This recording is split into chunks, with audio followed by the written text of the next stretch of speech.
നടനും ബി.ജെ.പി. നേതാവുമായ G കൃഷ്ണകുമാറിനെതിരെ തട്ടിക്കൊണ്ടുപോകലിന് case. മകൾ ദിയ കൃഷ്ണയുടെ സ്ഥാപനത്തിലെ വനിതാ ജീവനക്കാരുടെ പരാതിയിലാണ് കേസെടുത്തത്. സ്ഥാപനത്തിലെ പണം കവർന്നതിന് വനിതാ ജീവനക്കാർക്കെതിരെയും കേസെടുത്തിട്ടുണ്ട്. ബി.ജെ.പി. നേതാവായ ജി കൃഷ്ണകുമാറിനും അദ്ദേഹത്തിന്റെ രണ്ടാമത്തെ മകളായ ദിയ കൃഷ്ണയ്ക്കും പേരിലാണ് ഇത്തരത്തിലുള്ള ഒരു കേസോ അല്ലെങ്കിൽ ഒരു ആരോപണമോ ഉന്നയിച്ചിരിക്കുന്നത്. ഈ ഉന്നയിച്ചിരിക്കുന്നത് മറ്റാരുമല്ല, ഇവരുടെ തന്നെ സ്ഥാപനത്തിൽ വർക്ക് ചെയ്യുന്ന 3 സ്ത്രീകളാണ്. അത് സാമ്പത്തിക ഇടപാടുമായി ബന്ധപ്പെട്ടുള്ള കാര്യമാണ്. ഈ കേസിന്റെ ഒരു ഉൾക്കാമ്പിലേക്ക് നമ്മളൊന്ന് ഇറങ്ങി നോക്കിക്കഴിഞ്ഞാൽ ഇതൊരു കുഴഞ്ഞു കിടക്കുന്ന കാര്യമാണ്. കാരണം ഇതൊരു കൗണ്ടർ പെറ്റീഷൻ ആയിട്ടാണ് ഇപ്പൊ നിലവിൽ സോഷ്യൽ മീഡിയയിൽ കറങ്ങിക്കൊണ്ടിരിക്കുന്നത്, അല്ലെങ്കിൽ ന്യൂസ് ചാനലുകളിലും വന്നുകൊണ്ടിരിക്കുന്നത്. കാരണം ഇവരുടെ സ്ഥാപനത്തിൽ നിന്നും ക്യാഷ് തട്ടിക്കൊണ്ടുപോയ സ്ത്രീകൾക്ക് ഒരു കേസ് കൊടുത്തപ്പോൾ അതിനെതിരെ കൊടുത്തൊരു കേസായിട്ടാണ് പറയുന്നത്. പക്ഷേ ഇതിന്റെ ഒരു ഉള്ളുണ്ടല്ലോ, ഒരു ഉൾഭാഗത്തിലേക്ക് നിങ്ങൾ നോക്കിക്കഴിഞ്ഞാൽ അതിനകത്ത് എത്രത്തോളം സത്യസന്ധത ഉണ്ടെന്ന് എനിക്ക് മനസ്സിലാവുന്നില്ല. എന്തായാലും ഈ ന്യൂസിന്റെ കുറച്ച് ഡീറ്റെയിൽസ് ഞാനത് കാണിക്കാം, നിങ്ങൾക്ക് തന്നെ കണ്ട് മനസ്സിലാക്കാം. നടനും ബി.ജെ.പി. നേതാവുമായ ജി കൃഷ്ണകുമാറിനെതിരെ തട്ടിക്കൊണ്ടുപോകലിന് കേസ്. മകൾ ദിയ കൃഷ്ണയുടെ സ്ഥാപനത്തിലെ വനിതാ ജീവനക്കാരുടെ പരാതിയിലാണ് കേസെടുത്തത്. സ്ഥാപനത്തിലെ പണം കവർന്നതിന് വനിതാ ജീവനക്കാർക്കെതിരെയും കേസെടുത്തിട്ടുണ്ട്. എം ജി പ്രതീഷ് തിരുവനന്തപുരത്ത് വിവരങ്ങൾ നൽകാറുണ്ട്. പ്രതീഷ്, ഇത് ആർക്കൊക്കെതിരെയാണ് കേസെടുത്തിരിക്കുന്നത്? കൃഷ്ണകുമാർ എങ്ങനെയാണ് ഇതിന്റെ ഭാഗമാകുന്നത്? അജിക്കെ, മ്യൂസിയം പോലീസ് നിലവിൽ 2 കേസുകളാണ് രജിസ്റ്റർ ചെയ്തിരിക്കുന്നത്. അത് ഒന്ന് ജി കൃഷ്ണകുമാറിന്റെ പരാതിയിൽ എടുത്ത കേസാണ്. അത് ജി കൃഷ്ണകുമാറിന്റെ മകൾ ദിയ കൃഷ്ണ കവടിയാറിൽ നടത്തിയൊരു സ്ഥാപനത്തിൽ, അതേ സ്ഥാപനത്തിലെ 3 ജീവനക്കാർ സാമ്പത്തിക തിരിമറി നടത്തിയിരുന്നു. അതേ സ്ഥാപനത്തിൽ സ്ഥാപിച്ചിരുന്ന QR കോഡ് മാറ്റി 2024 മുതൽ തട്ടിപ്പ് നടത്തിയെന്നതായിരുന്നു ജി കൃഷ്ണകുമാറും മകളും നൽകിയ പരാതി. ഈ പരാതിയിൽ ആ സ്ഥാപനത്തിലെ 3 ജീവനക്കാർക്കെതിരെ കേസെടുത്തിട്ടുണ്ട്. ഒപ്പം അതിൽ ജീവനക്കാരി 2024 തൊട്ട് തുടങ്ങിയ തട്ടിപ്പ് ഈ 2025 ഇപ്പൊ ജൂൺ മാസമായി. ഇപ്പോഴാണ് നിങ്ങൾക്ക് മനസ്സിലായത് തട്ടിപ്പാണെന്നുള്ളത്. അപ്പൊ ആ സ്ഥാപനത്തിന് നിങ്ങൾ എത്രത്തോളം പ്രാധാന്യം കൊടുത്തിരിക്കുന്നത് എനിക്ക് മനസ്സിലാവുന്നില്ല. ബാക്കി ഡീറ്റെയിൽ നിങ്ങൾ കണ്ടുനോക്ക്. ഒരാളുടെ ഭർത്താവ് കൃഷ്ണകുമാറിന്റെ മകളെ ഭീഷണിപ്പെടുത്തിയെന്ന് ആരോപിച്ച മറ്റൊരാൾക്കെതിരെയും അങ്ങനെ 4 പേർക്കെതിരെയാണ് ഈ ജി കൃഷ്ണകുമാറിന്റെ കുടുംബം നൽകിയ പരാതിയിൽ കേസെടുത്തത്. ഇതിൽ 69 ലക്ഷം രൂപ ഈ ജീവനക്കാർ തട്ടിയെടുത്തുവെന്നതാണ് ജി കൃഷ്ണകുമാറിന്റെ പരാതി. ഇതിനു പിന്നെ 2024 മുതൽ ഈ 2025 ജൂൺ മാസം വരെ അവര് 64 ലക്ഷം രൂപ അവിടുന്ന് തട്ടിയെടുത്തുന്നത്. ഇതൊക്കെ അല്ല, ഇതിന് നിങ്ങൾക്ക് നമുക്ക് ഒരു സ്ഥാപനം നടത്തുമ്പോഴത്തേക്കിന് നമുക്ക് എല്ലാ ദിവസവും അതിന്റെ ഡേ ക്ലോസ് ചെയ്യുമ്പോഴത്തേക്കിന് വരവെത്ര, ചെലവെത്ര, ബാക്കി സ്റ്റോക്ക് എത്ര നമുക്ക് എന്തായാലും അറിയാം. കാരണം നമ്മൾ സ്റ്റോക്ക് തീരുമ്പോൾ ആ സ്റ്റോക്ക് ഇറക്കുമ്പോഴത്തേന് ഇവിടെ എത്രത്തോളം സെയിൽ ആയിട്ടുണ്ട്, അതിന്റെ എല്ലാ ഇൻകം നമുക്ക് തിരിച്ചു വന്നിട്ടുണ്ടോ, ഇങ്ങനെയുള്ള കാര്യങ്ങളൊക്കെ നമ്മൾ ചെക്ക് ചെയ്യുമല്ലോ. നമ്മളെന്നല്ല, ഒരു സ്ഥാപനം നടത്തുന്നവരും അത് മുന്നോട്ട് സക്സസ്ഫുള്ളി കൊണ്ടുപോകണമെന്ന് ആഗ്രഹിക്കുന്നവരും അങ്ങനെ തന്നെ ആയിരിക്കും ചെയ്തുകൊണ്ടിരിക്കുന്നത്. അതിപ്പോൾ ഓൺലൈൻ ആയാലും ശരി, ഓഫ്ലൈൻ ആയാലും ശരി, വിത്ത് ബില്ല്, GST തുടങ്ങിയ കാര്യങ്ങളും ഈ പറയുന്ന ടാക്സും ഇതെല്ലാം അടച്ച് ചെയ്യുന്ന ഒരു സ്ഥാപനം ആകുമ്പോഴത്തേക്കിന് നമുക്ക് ഇതിന്റെ എല്ലാം പ്രോപ്പർ ആയിട്ടുള്ള ഒരു വെരിഫിക്കേഷനും ഇതിന്റെ നോട്ട്സും ഇതിന്റെ ഡോക്യുമെന്റ്സും എല്ലാം നമ്മൾ കീപ്പ് ചെയ്യുന്ന ഒരു കാര്യം ആയിരിക്കുമല്ലോ. പക്ഷെ ഇത്രയും നാളായിട്ട് നിങ്ങൾക്ക് മനസ്സിലാവാതെ ഒരു 64 ലക്ഷം രൂപയിലേക്ക് എത്തി നിന്ന്, അതായത് 1 വർഷം കംപ്ലീറ്റ് ആയപ്പോഴാണോ ഇതിന്റെ സത്യസന്ധതയും ഇതിനകത്ത് കള്ളത്തരങ്ങൾ നടന്നു എന്ന് നിങ്ങൾക്ക് മനസ്സിലാവുന്നത്? എനിക്ക് മനസ്സിലാവുന്നില്ല ഈ ന്യൂസ് കണ്ടിട്ട് ഇതിനകത്ത് എത്രത്തോളം സത്യാവസ്ഥ ഉണ്ടെന്നുള്ള ഒരു കാര്യം കേട്ടോ.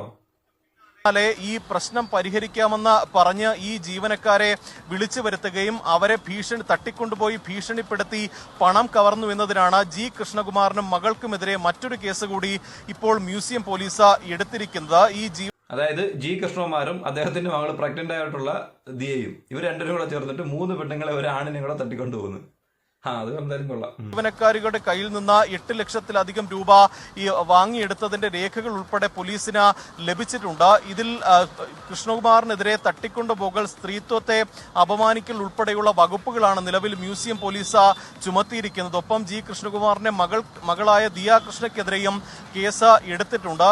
ഇത്തരത്തിൽ 2 കേസുകളാണ് ഈ സാമ്പത്തിക ക്രമക്കേടുമായി ബന്ധപ്പെട്ട് ഉയർന്ന പരാതിയിൽ എടുത്തിരിക്കുന്നത്. ഒന്ന്, ഇത്തരത്തിൽ സാമ്പത്തിക തിരിമറി കൃഷ്ണകുമാറിന്റെ മകളുടെ സ്ഥാപനത്തിൽ നടത്തിയതിന് 3 ജീവനക്കാർക്കെതിരെയും ആ ജീവനക്കാരിലെ ഒരാളുടെ ഭർത്താവിനെതിരെയുമാണ്.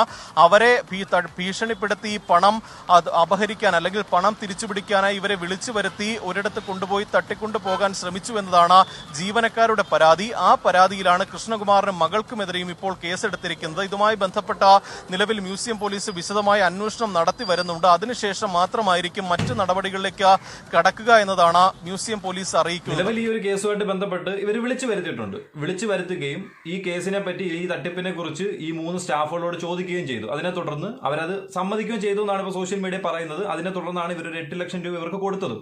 ഈ കൊടുത്തതിന്റെ പ്രൂഫ്, വീഡിയോ, CCTV ദൃശ്യങ്ങൾ, ഈ തുടങ്ങിയ കാര്യങ്ങളെല്ലാം ഇവരുടെ കയ്യിൽ സേഫ് ആയിട്ടുണ്ട് എന്ന് പറയുന്നുണ്ട്. സോ ഈ കൗണ്ടർ ഫയലായിട്ട് കൊടുത്തിട്ടുള്ള ഈ ഒരു പെറ്റീഷൻ, അതായത് ഈ തട്ടിക്കൊണ്ടുപോകൽ എന്ന് പറയുന്ന ഒരു ആരോപണത്തെ കുറിച്ച് ആ കേസ് അപ്പം നിലനിൽക്കാനായിട്ട് വലിയ ചാൻസസ് വളരെ കുറവായിരിക്കും. കാരണം ഈ പറഞ്ഞ കാര്യങ്ങൾക്കെല്ലാം CCTV തെളിവുകളും പൈസ യാതൊരു വ്യക്തിയുടെ സ്വാധീനം കൂടാതെ സ്വമനസാലെ കൊടുക്കുന്ന വിഷ്വൽസും കാര്യങ്ങളൊക്കെ ഉണ്ട് എന്നുണ്ടെങ്കിൽ നമുക്ക് ഈ പറയപ്പെടുന്ന ഒരു കേസ് അത്ര വലിയ പ്രാധാന്യത്തിലേക്ക് എടുക്കാൻ പറ്റുന്ന ഒരു കാര്യമല്ല. പക്ഷെ ഈ പൈസ തട്ടിപ്പിനെ കുറിച്ച് സത്യം പറഞ്ഞാൽ ഇത് ഒരു നടന്നിട്ടുള്ള ഒരു കാര്യം തന്നെയാണ്. കാരണം ഇതിനെ തുടർന്ന് ഒരു വീക്ക് മുമ്പ് തന്നെ ഈ ദിയ കൃഷ്ണ ഒരു ഇൻസ്റ്റാഗ്രാമിൽ ഒരു പോസ്റ്റ് ഇട്ടിട്ടുണ്ട്, അതായത് ഒരു സ്റ്റോറി മുഖാന്തരം. ആ സ്റ്റോറി ഞാനൊന്ന് കേൾപ്പിക്കാം. Please help me for out as I got scammed by my own staffs.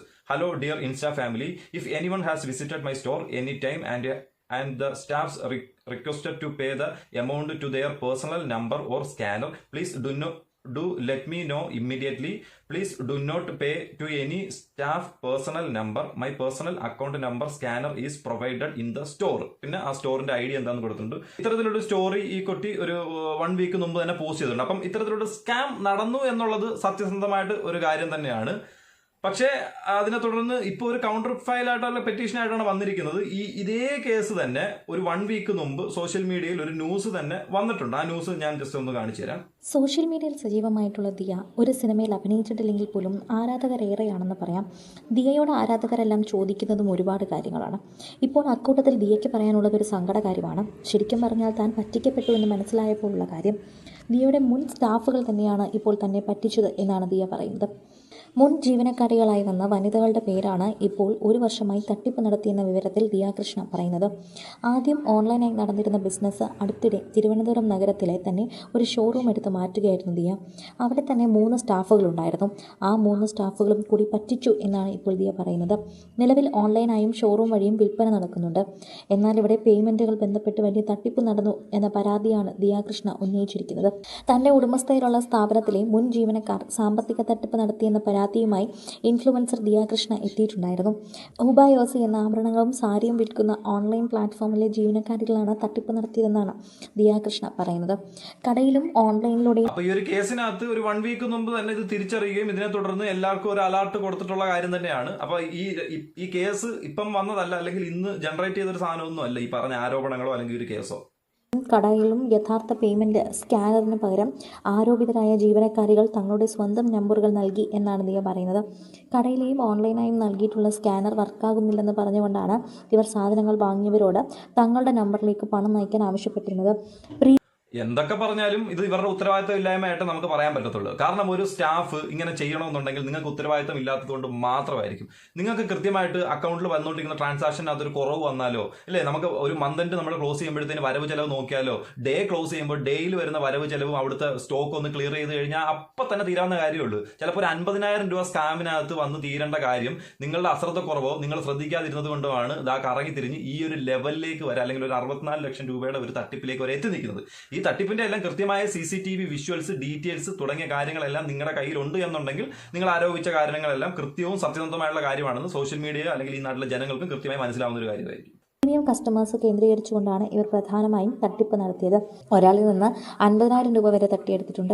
നിരവധി കസ്റ്റമേഴ്സിനും തന്നെ ഇവർ ഇത്തരത്തിൽ പറ്റിച്ചു എന്നാണ് ദിയ പറയുന്നത്. തൻ്റെ ഇൻസ്റ്റഗ്രാം സ്റ്റോറിയിലൂടെയാണ് ഇത്തരം കാര്യങ്ങളെല്ലാം ദിയ പങ്കുവച്ചിരിക്കുന്നത്. മുൻ ജീവനക്കാർ യഥാർത്ഥ QR കോഡിന് പകരം സ്വന്തം നമ്പറുകൾ നൽകുന്നുവെന്ന് എല്ലാവരും ജാഗ്രത പാലിക്കണമെന്നുമുള്ളൊരു സ്റ്റോറി ദിയ കൃഷ്ണ തൻ്റെ ഇൻസ്റ്റഗ്രാമിൽ പങ്കുവച്ചിട്ടുണ്ടായിരുന്നു. ഇതിനു പിന്നാലെ നിരവധി പേരാണ് ദിയയ്ക്ക് ഇത്തരത്തിൽ ജീവനക്കാർ പറഞ്ഞത് പ്രകാരം അവർ നൽകിയ നമ്പറുകളിലേക്ക് പണം നൽകിയെന്നുമൊക്കെ ദിയ അറിയിച്ചത്. ഇതിൻ്റെ നമ്പറുകളുടെ സ്ക്രീൻഷോട്ടുകളെ തുടർന്ന് സ്റ്റോറിയും ദിയ പങ്കുവച്ചിട്ടുണ്ട്. നിയമപരമായി തന്നെ മുന്നോട്ട് പോകാനാണ് തീരുമാനമെന്നാണ് ദിയ കൃഷ്ണ അറിയിക്കുന്നത്. ജീവനക്കാരികളുടെ കൂടുതൽ വിവരങ്ങൾ വൈകാതെ പങ്കുവയ്ക്കുമെന്നും ദിയ അറിയിച്ചിട്ടുണ്ട്. തീർച്ചയായിട്ടും ഇതൊരു നിയമപരമായിട്ട് മുന്നോട്ട് കൊണ്ടുവരുന്ന ഒരു കാര്യമാണ്. ഇത്തരത്തിൽ ജെന്യുവിനായിട്ട് ഒരു 64 ലക്ഷം രൂപയുടെ സ്കാം നടന്നിട്ടുണ്ട് എന്നുണ്ടെങ്കിൽ അവരെ വെളിച്ചത്ത് കൊണ്ടുവരണം. അവരുടെ ഫേസ് സഹിതം വെളിച്ചത്ത് കൊണ്ടുവന്നിട്ട് കാണിക്കുക തന്നെ വേണം. കാരണം ഒരു നേരത്തെ ജോലി കൊടുത്ത് അല്ലെങ്കിൽ അവരുടെ വീട്ടിലൊരു കുടുംബം നോക്കാനായിട്ട് അവരൊരു സ്ഥാപനത്തിൽ നിന്ന് ജോലി ചെയ്യും, കൃത്യമായിട്ട് ശമ്പളം മേടിക്കുകയും ചെയ്യുന്നതിന് പുറമെ ആ സ്ഥാപനത്തിലെ മറ്റു പൈസ ഇവരുടെ കയ്യിലേക്ക് ആക്കണമെന്നുള്ളത് ഒരു കൃത്യമായിട്ട് ജോലി ചെയ്യുന്ന അല്ലെങ്കിൽ സത്യസന്ധമായിട്ട് ജോലി ചെയ്യുന്ന വ്യക്തികൾക്ക് നാണക്കേടായിരിക്കും. കാരണം ജോലി എന്നുള്ളത് ആ നാടിനെയോ അല്ലെങ്കിൽ ആ വീടിനെയോ ആ ഒരു കുടുംബത്തിനെയോ നശിപ്പിക്കാൻ വേണ്ടിയിട്ടുള്ളതല്ല. നിങ്ങൾക്ക് അന്നേരത്തെ അരി മേടിക്കാൻ വേണ്ടിയിട്ട് മാത്രമുള്ള കാര്യമാണ്. ഈ ആർത്തി കൂടുമ്പോഴായിരിക്കും ഇത്തരത്തിലുള്ള സംഭവങ്ങളൊക്കെ ഉണ്ടാകുന്നത്. അപ്പോൾ എന്തായാലും ഇതിന്റെ സത്യസന്ധത അവസ്ഥ എന്താണെന്ന് ഇനി വരും ദിവസങ്ങളിൽ തന്നെ നമുക്ക് കണ്ടറിയുകയും ചെയ്യും.